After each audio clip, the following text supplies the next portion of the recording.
Okay, welcome back. Uh, in this part, we'll talk about international flow of goods, services, and capital, and we'll introduce you with a set of basic macroeconomic identities or equations, uh, which link, which provide a link among domestic spending, consumption, investment, and production of financial and current accounts balances. Okay, so um, the starting point would be the understanding of national income and national spending. Okay? National income accounting and national spending accounting. Okay, uh, let me tell you one thing, that this particular part of the discussion has not been adopted from your textbook. So, but I'm telling you that you don't have to read any other, you don't have to find any information from other sources. So just if you go through the PowerPoint slides for this particular part, it should be good enough. Okay, so as I said, understanding of national income and national spending is very important. So a national income is either consumed or saved. Okay. In other words, it can be national income can be categorized into two parts. Okay. Whatever is produced in a country, which is national income, whatever is produced in a country in a given year is either saved or consumed. That's why we say national income is equal to consumption plus savings. Equation 1. Now, national spending or expenditures, NS, it is also divided into two components. Either it is spent or it is invested. Okay. So national spending curve equation, national spending has two components: consumption and investment. Okay. Now,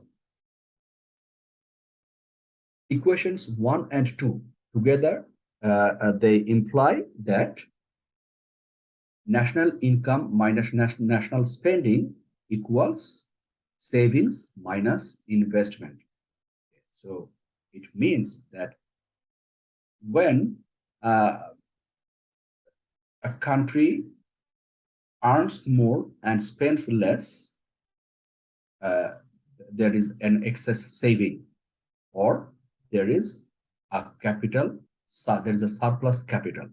This surplus capital must be invested overseas. Okay, that is the basic lesson from these two economic identities. Okay, it means a nation that produces more than what it spends, it has capital surplus, and so it invests that surplus capital overseas. Okay, now with positive net foreign investment, there will be a net capital outflow, and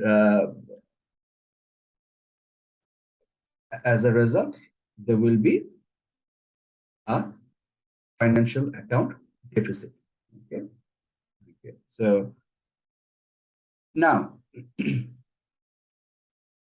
when consumption of domestic goods and services are deducted from national income, the remaining goods and services must equal to export, right?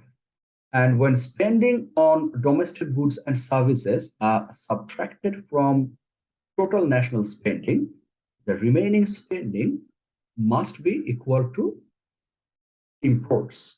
So, if we put it in an equation format, we see that national income minus national spending is always equal to export minus import.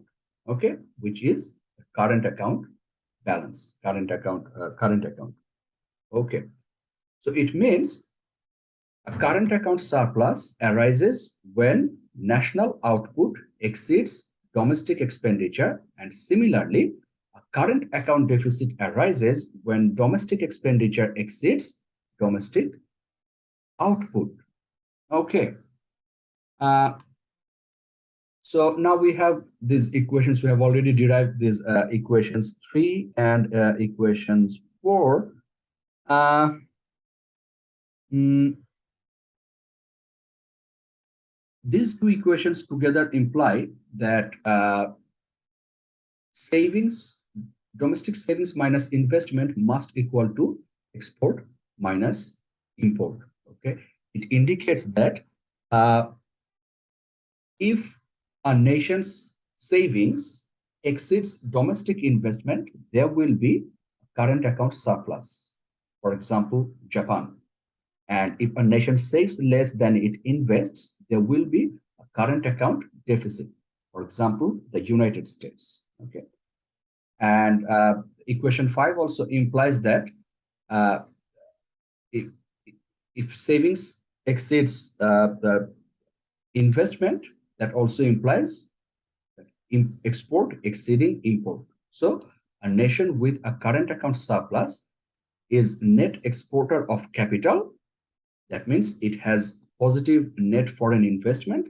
Similarly, a nation with a current account deficit is net importer of capital because as it has negative net foreign investment. Okay. Now, with this discussion, can you explain these two things? Okay. Can you explain that some people say like a current account surplus is always a sign of good health for the economy, and some people say that similarly that current account deficit is a sign of bad health, weakness of the economy. Does it necessarily is it necessarily the case? Okay, okay. I want you to think about it before I go to the next slide where I try to provide an answer.